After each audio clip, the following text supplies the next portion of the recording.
갈망하라, 그날을 갈망하라 라는 제목으로 하나님 말씀 전하겠습니다. 여러분, 지금 우리가 살고 있는 이 물질 세계, 지금 우리가 경험하고 있는 눈에 보이고 손으로 만진바되어지는 이러한 물질 세계에는 우리 눈에 보이지 않지만 강력한 법이 작동하고 있어요. 그러니까 우리가 잘 알고 있는 만유인력의 법칙 같은 거 말이에요. 이것은 지구라는 행성에만 국한되는 것이 아니에요. 지금 우리 행성에 속해 있는 태양계, 그리고 우리 태양계가 속해 있는 은하계, 그리고 또 이제 저 우주에 널려 있는 지금 우리가 밤하늘에 반짝반짝 빛나는 수많은 별들과 수많은 은하들, 그 모든 것에는 강력한 법이 작동하고 있더라는 거예요.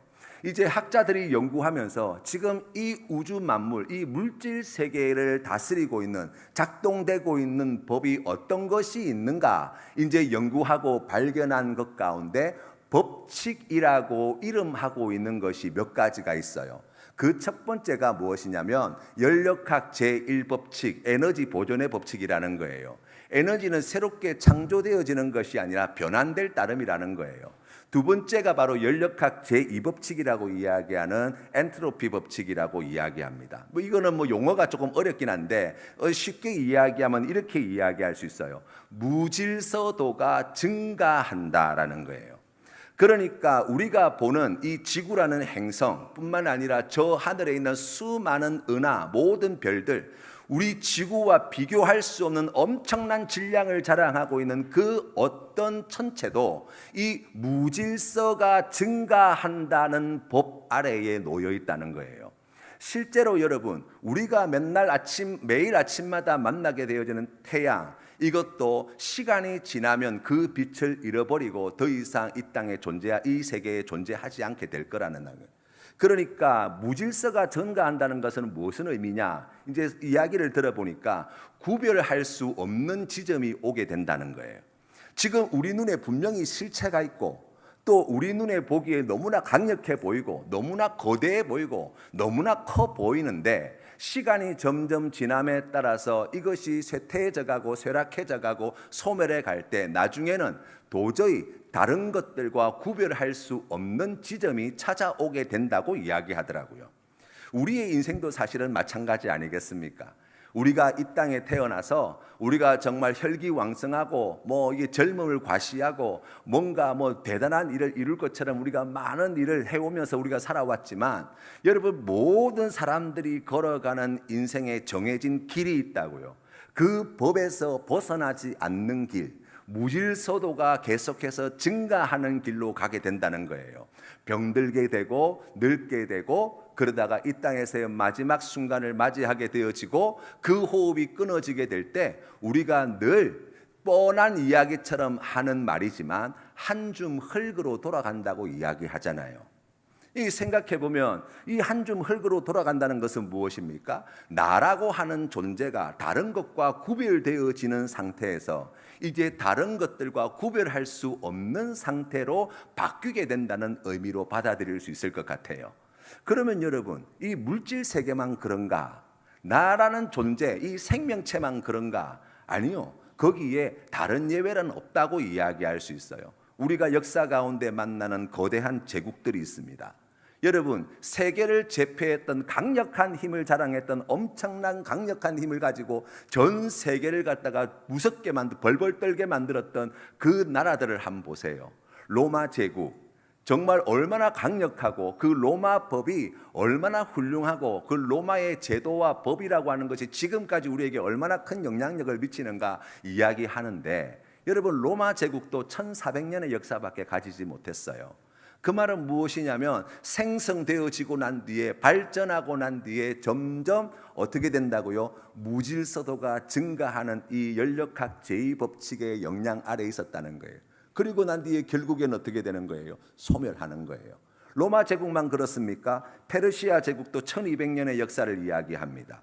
또 대영 제국 350년의 역사밖에 가지지 못했어요. 스페인 제국 400년, 오스만 제국 620년, 전 세계에 가장 광활한 영토를 가졌던 몽골 제국 160년의 역사밖에 되지 않아요. 또 한때 전 세계를 제패했던 알렉산더 대왕의 헬라 제국 불과 13년의 역사밖에 자랑하지 않아요. 그러니까 이 땅에 존재하는 모든 것들은 지금 무질서도가 점점 증가해가는 여기에 예외 없이 다 그 법 아래 있다고 이야기할 수 있을 것 같더라고요. 그렇게 생각해 보니까 우리 사는 인생이 왜 피곤한지 알겠어요. 여러분 가만히 생각해 보면 여러분 우리가 살아가는 세상을 이렇게 살아가는 게 왜 이렇게 피곤한가? 여러분 가만히 생각해 보세요. 가만히 있어도 우리의 삶에는 무질서도가 계속해서 증가해 갈 거예요. 그런데 여러분 옛날에 우리 어르신들이 그런 말씀 하시더라고요. 시골에 가면 다 쓰러져가는 초가집에도 거기 사람이 살면 집이 무너지지 않는다더라고요. 그런데 아무리 멀쩡해 보여도 사람이 안 살면 그 집이 얼마 못 가서 다 낡아지고 그리고 또 얼마 못 가서 다 쓰러지고 사람 못 사는 그런 이제 흉가처럼 바뀌게 된다더라고요. 여러분 보세요. 우리가 그냥 사는 게 아니에요. 매일같이 세수를 해요. 매일같이 이를 닦아요. 매일같이 밥을 먹어요. 매일같이 설거지를 해요. 매일같이 빨래를 해요. 매일같이 출근을 해요. 매일같이 우리가 뭔가를 하고 있다고요. 그 뭔가 하는 그 일을 우리가 안 하고 싶지요. 아이고 내가 밥 안 하고 살았으면 좋겠다. 어느 날 제가 그런 생각이 들더라고요. 어떻게 하면 안 씻고 살까? 이런 생각도 들더라고요. 그렇잖아요. 때로는 그 일이 번거롭고 성가시기도 하거든요. 왜 우리의 인생이 그것밖에 안 되나? 그럴 수밖에 없나? 여러분 가만히 있으면 어떻게 되는 거예요? 무질서도가 점점 증가하는 거예요. 안 씻으면 우리의 피부부터 시작해가지고 주변에 있는 사람들이 그 무질서의 고통을 겪어야만 해요. 여러분 설거지 안 하면요 이 주방이 아니 집안 전체가 난리가 아니에요. 무질서도가 점점 증가하게 된다고요. 그래서 그것을 막기 위해서 우리가 매일같이 반복해서 씻고 먹기 위해서 설거지하고 집 청소하고 또 우리가 하는 많은 일들이 그러한 무질서도가 증가하는 것을 막기 위한 일로 채워져 있다는 거예요. 그러니 여러분 피곤하지요. 힘들지요. 그렇지요. 그것은 마치 강물을 거슬러 올라가는 것 같은 것 같아요. 그러니까 우리가 살아가는 삶은 가만히 있으면 그냥 가만히 있는 게 아니에요. 가만히 있으면 점점 더 퇴락해 가는 거예요. 그렇게 않기 위해서 열심히 강을 거슬러 헤엄치는 것처럼 손발을 갖다가 열심히 움직여야 돼요. 잘하면 강물이 흐르는 속도보다 더 빨리 수영을 하게 되면 조금씩 앞으로 나아가는 것 같아요. 그런데 그것도 얼마 못 가요. 왜? 힘이 빠지거든요. 지금 아무리 열심히 해도 지금 제자리에 있는 것 같아요. 아무것도 안 하는 게 아니에요. 지금 엄청나게 많은 일을 하고 있는 거예요. 그래서 그나마 제자리를 지켜가고 있다고요. 내가 열심히 하는데도 뭔가 잘못되고 있어요. 뭔가 지금 뒤로 물러나는 것 같아요. 지금 내가 하고 있는 일이 쓸데없는 일인가 소용없는 일인가? 아니요. 그만큼 열심히 했기 때문에 지금 이 정도 속도로 쇠락해 가고 있다고 이야기할 수 있다고요. 안 하면 어떻게 되는 거예요? 무질서도의 증가 속도가 엄청나게 빨라질 거예요. 그래서 여러분 우리가 살아가는 삶에는 사실 너무나 피곤하고 이 무질서가 계속해서 증가하는 이 삶에서 벗어날 수 없는 우리의 신세, 우리의 삶의 모습을 생각해 본다면 여러분 정말 우리가 평안하고 아무 근심이 없고 또 기쁨을 누리고 행복을 누리며 살아간다는 것이 참 힘들고 어려운 것 같다는 거예요. 여러분 물질의 세계가 이 엔트로피의 법칙이 지금 다스리고 있고 지배하고 있다고 한다면 여러분 우리가 성경 말씀을 통해서 우리가 또한 배우게 되는 것이 있는데 물질 너머의 세계도 그런 것 같아요.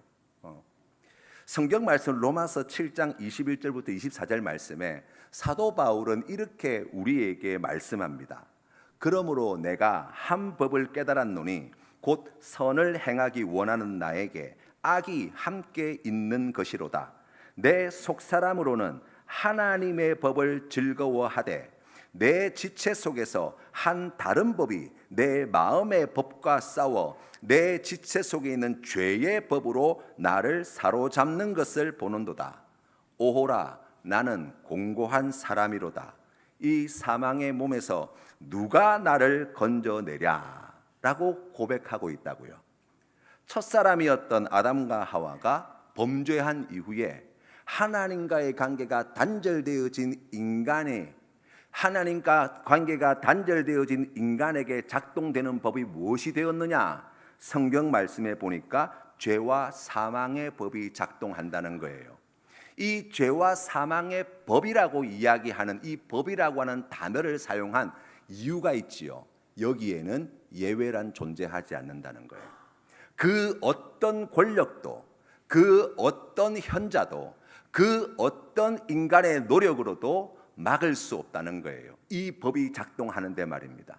마치 만유인력의 법칙에 우리가 영향 아래서 이 만유인력의 법칙의 영향 아래서 자유로울 수 있는 방법이 존재하지 않는 것처럼, 또 우리가 엔트로피의 법칙, 지금 무질서도가 계속해서 증가해가는 이 연력학 제2 법칙의 영향 아래에서 이 우주 만물 가운데 그 어느 곳에서도 자유롭지 못하다고 이야기할 수 있는 것처럼, 하나님과의 관계가 단절되어질 때 뉴턴이 사과나무에서 사과가 똑 떨어지는 것을 보고 만유인력의 법칙의 아이디어를 생각해냈다잖아요.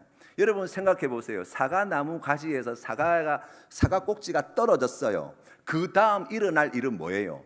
떨어지는 일밖에 다른 게 없어요. 그렇죠? 이것은 여기에 어떤 예외도 이야기할 수 없다고요.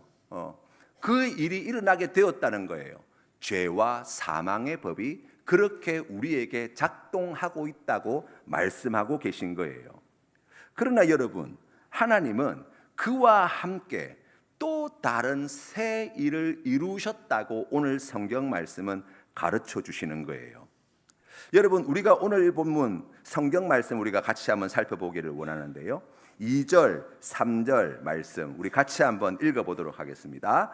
시작. 아로엘의 성읍들이 버림을 당하리니 양무리를 치는 곳 되어 양이 눕되 놀라게 할 자가 없을 것이며 에브라임의 요새와 다메섹 나라와 아람의 남은 자가 멸절하여 이스라엘 자손의 영광같이 되리라. 만군의 여호와의 말씀. 아멘. 이 말씀을 주신 이유가 있어요. 우리가 잘 알고 있는 대로 이 남유다를 공격해왔던 북이스라엘과 아람 동맹, 이 아람의 수도가 다메섹이고 북이스라엘의 주류가 에브라임 지파였거든요. 그러니까 지금 북쪽에 있는 아수르 세력을 막기 위해서 우리가 동맹하자라고 이야기했는데 그 제안을 거절하자 북이스라엘과 다메섹이 아람이 동맹하여서 남유다를 침공하게 되었고, 이 일을 하나님께서 매우 악한 것으로 보시고 오늘 성경 말씀 1절부터 3절까지의 말씀을 통해서 가르쳐 주시는 바가 무엇이냐면 하나님께서 다메섹을 멸망시키시겠다는 거예요. 북이스라엘 멸망시키시겠다는 거예요. 그러니까 여러분, 이것은 매우 자연스러운 현상이라고 이야기할 수 있어요. 사과나무 가지에서 사과가 뚝 끊어지면, 그러면 그 다음에 일어나는 일이 뭐예요? 떨어지는 일밖에 없다고요. 하나님의 말씀에 순종하지 않고 하나님을 경외하지 않는 자들에게 반드시 돌아오게 될 법과 같은 결과가 무엇이냐? 멸망이라고 말씀하고 있다고요. 그렇죠. 이런 일들을 하나님께서 지금 말씀하고 계십니다. 그런데 여러분 생각해 보면 우리 하나님께서는 그런 일만 하시는 분이 아니라는 거예요. 오늘 성경 말씀의 내용이 그것을 우리에게 가르쳐 줍니다. 7절과 8절과 9절의 말씀을 여러분 같이 한번 읽어보겠는데요. 7절과 8절의 말씀을 같이 읽도록 하겠습니다. 시작. 그날에 사람이 자기를 지으신 이를 바라보겠으며 그의 눈이 이스라엘의 거룩하신 이를 뵙겠고 자기 손으로 만든 제단을 바라보지 아니하며 자기 손가락으로 아세라나 태양상을 보지 아니할 것이며. 아멘. 여러분, 이게 무슨 말씀이냐면 지금 당연히 자연 법칙과 같이 하나님과의 관계가 단절되어진 아람과 지금 북이스라엘 사람들은 반드시 멸망당하는 것이 지극히 당연한 일인데, 그런데 그들에게 하나님께서 무슨 일을 행하셨느냐? 성경 말씀에 보니까 그날이 되면 하나님께서 그들이 하나님을 보게 될 것이고 하나님 앞에 나와서 그들의 손으로 지었던 우상의 제단을 스스로 허물고 아세라신과 바알신과 같은 그 모든 것들을 이제는 더 이상 돌아보지 않게 되는 그날이 오게 될 거라고 말씀하고 계신다는 거예요. 여러분, 우리가 이 말씀을 잘 생각해 보셔야 돼요. 우리가 지금 세상에 나아갈 때 만나게 되는 많은 믿지 않는 사람들이 있어요. 어떤 분은 그렇게 생각할 수 있어요. 아니, 이렇게 좋은 하나님을 왜 안 믿지? 아니, 이렇게 좋은 예수님을 왜 안 믿지? 여러분, 그게 자연스러운 거예요. 그러니까 지금 연력학 제2법칙의 지배를 할 법 아래에 있는 세상이 무질서도가 계속해서 증가해 가는 것이 당연한 것처럼, 여러분, 하나님과의 관계가 깨어진 우리 인생 가운데 하나님과의 관계가 멀어져서 지금 죄와 사망의 법 아래 살아가는 것은 매우 당연한 현상이라고요. 그게 이상한 게 아니에요. 그럼 뭐가 이상한 겁니까? 지금 그러한 것이 당연한 세상 가운데 우리가 예수님을 믿게 되었다는 거예요. 예수님을 나의 구원자로 고백하게 되었다는 거예요. 그것이 기적과 같은 일이라고 말씀하는 거예요. 여러분, 도입하면서 제가 말씀을 드린 것 가운데, 여러분, 우리가 무질서도가 계속해서 증가하는 것을 막기 위해서 하는 일이 있다 그랬죠. 매일같이 세수를 해요. 매일같이 밥 세 끼를 챙겨 먹어요. 우리가 머리도 깎고요, 화장도 하고요, 그리고 또 집 청소도 하고 설거지도 하고, 우리가 매일같이 감당해야 될 많은 일들이 있다고요. 왜 그 일을 한다고요? 무질서도가 증가하는 것을 막기 위해서. 그러면 여러분 보십시오. 당연히 하나님과의 관계가 단절되어졌다라고 이야기하면 반드시 자연스럽게 그냥 소멸되어지고, 우리가 이야기하는 것처럼 지옥에서 영원한 죽음을 살아가는 것이 자연스러운 거예요. 그런데 자연스러운 이 현상이 우리에게 나타나지 않고 있다고요. 자연스럽지 않은 일이 일어나게 되었다고요. 어떻게 우리가 예수님을 주로 고백하게 되었는가? 라고 이야기할 때 사도 바울이 우리에게 말씀해 주는 바가 있습니다. 그것이 무엇이냐면 로마서 7장 25절에서부터 시작해서 8장 2절까지의 말씀인데, 잘 들어보세요. 우리 주 예수 그리스도로 말미암아 하나님께 감사하리로다. 그런즉 내 자신이 마음으로는 하나님의 법을, 육신으로는 죄의 법을 섬기노라. 그러므로 이제 그리스도 예수 안에 있는 자에게는 결코 정죄함이 없나니, 이는 그리스도 예수 안에 있는 생명의 성령의 법이 죄와 사망의 법에서 너를 해방하였음이라. 아멘. 그러니까 여러분, 하나님께서 이 무질서도가 증가하고 죄로 말미암아 죽음을 향해 달려가는 우리 인생 가운데 얼마나 놀라운 일을 이루셨는가, 얼마나 강력한 작용, 얼마나 강력한 힘을 동원하셨는가라고 이야기할 때 그 모든 죄와 사망의 법에 작동하는 이 세상에서 우리를 그 법으로부터 해방시켜 주셨다고 말씀하시는 거예요. 여기에 우리 하나님이 동원하신 에너지, 힘이 얼마나 큰가를 생각해 보셔야 된다고요. 만물이 다 무질서도가 증가해 가고 있는데 지금 그리스도인은 질서의 세계로 하나님께서 회복시켜 가신다는 거예요. 만물이 지금 다 죽음을 향해서 달려가는데 그리스도인은 생명의 길로 지금 나아가고 있다는 거예요. 우리가 보고는 이 우주 만물, 지금 물질 세계는 곧 사라져 소멸하게 될 것인데, 우리 하나님께서는 우리에게 소멸하지 않는 영원한 하나님의 나라, 새 하늘과 새 땅을 주시겠다는 거예요. 여기에 우리 하나님께서 이와 같은 죄와 사망의 법에서 우리를 구원하시기 위하여 얼마나 강력한 힘을 동원하셨는가라고 이야기할 때, 우리가 하나님을 향한 믿음의 고백, 우리 하나님이 어떤 분이시냐라고 할 때 제일 먼저 이야기하는 게 뭐예요? 전능하신 하나님이십니다. 우리 하나님의 그 전능하신 능력을 이 일을 위하여 다 쏟아 부어내셨다는 거예요. 그 증거가 무엇입니까? 예수 그리스도의 십자가예요. 하나님의 자신을 다 내어주시는 자리, 자신이 가지고 있는 모든 능력을 우리를 죄와 사망의 법에서, 이 엔트로피의 법칙이 작용하는 이 피조 세계에서 구원하시는 이 일에 하나님께서 그 능력을 유감없이 다 사용해내셨다고 예수 그리스도의 십자가가 우리에게 말씀해 주고 있다고요.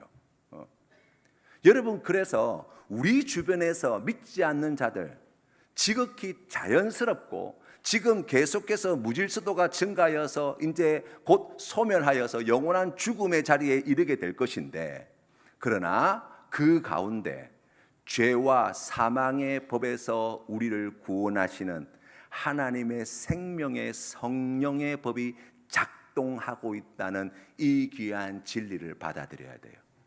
왜 법이 된다고 이야기했습니까? 여기에 예외란 존재하지 않기 때문이에요. 우리의 어떠함에 구원이 달려있는 것이 아니라고 말씀하시는 거예요. 죄와 사망의 법 아래에서 생명과 성령의 법으로 우리를 구원해 내실 때, 해방시켜 주실 때, 이 생명의 성령의 법은 우리의 어떠함에 좌우되는 것이 아니라고요. 예를 들면 이 엔트로피가, 무질서도가 점점 증가하는 이 세계 속에서 매일같이, 아니 10번, 20번, 30번 세수한다고 해서 피부에 주름이 생기는 걸 누가 막을 수 있겠냐고요. 하루에 밥을 5끼, 10끼 먹는다고 해서 수명이 더 100년, 200년 우리가 더 늘릴 수 있는 것도 아니잖아요. 우리가 염려하고 근심한다고 해가지고 키나 한자나 더 할 수 있는 능력이 우리에겐 없다고요. 그렇죠? 아무리 몸부림치고 아무리 노력하고 아무리 정성을 기울이고 우리의 진심을 다한다고 해도 이 법에서 결코 자유로울 수 없는데, 그런 우리를 그 법에서 해방시키시고 생명의 성령의 법으로 우리를 다스리시고 하나님께서 기뻐하시는 생명과 하나님의 나라와 거룩함을 회복시키시는 놀라운 일들을 우리 아버지 하나님께서 십자가에서 이루셨다고 말씀하시잖아요. 우리 주변에 믿지 않는 자들을 바라볼 때도 마찬가지 아니겠습니까? 지금 우리의 눈에 보기에 이스라엘을 침공한 다메섹과 같고 남유다를 침공해 들어왔던 북이스라엘과 같이 하나님 앞에 하나님을 버리고 하나님을 거역하고 하나님을 배신하고 하나님 앞에 대적하고 믿지 아니하여서 그들에게 주어진 운명, 죄와 사망의 법대로 소멸되어지고 영원한 죽음을 지옥에서 살 수밖에 없는 그 인생, 매우 자연스러운 결과라고 이야기할지 모르지만 하나님께서 그들을 또한 구원해내시는 놀라운 일들을 지금도 이루어가고 계신다고요. 우리를 믿는 자로 부르시고 구원하신 하나님께서 죄와 사망의 법에서부터 그들을 해방시키시기 위하여 예수 그리스도의 십자가로 그 일을 이미 이루셨을 뿐만 아니라 그날에 그 일을 완성해 내실 것을 약속하고 계신다고요. 우리가 오늘 이 시간 주님 앞에 나아갈 때 우리가 그런 믿음의 고백을 드려야 되지 않겠습니까?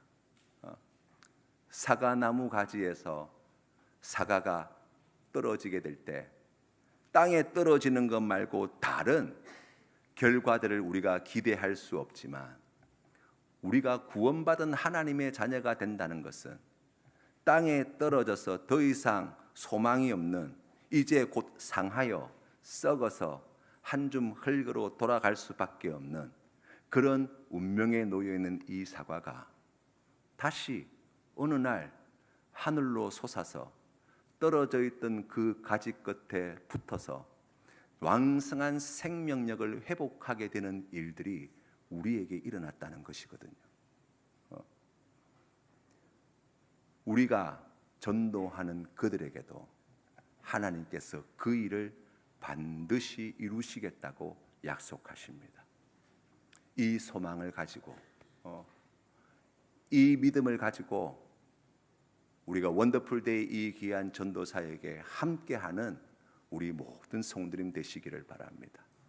그래서 이 시간 하나님께서 생각나게 하는 그 이름, 하나님께서 택하시고 부르시는 그 한 영혼, 주님께서 죄와 사망의 법에서 그를 해방시키시고 생명의 성령의 법으로 그를 구원해 내실 놀라운 일들을 기대하며 우리가 주님의 뜻에 순종하여서 우리 하나님의 나라의 어떠함을, 우리를 구원하시는 예수 그리스도의 십자가의 은혜가 어떠한가 우리가 담대히 전하는 우리 모든 믿음의 권속들이 되어질 때 하나님께서 기뻐하시는 놀라운 구원의 열매가 이 제성동 땅에, 부산 땅에, 세계 열방 가운데 아름답게 결실 맺는 귀한 축복을 이 교회에 부어 주실 줄로 믿습니다.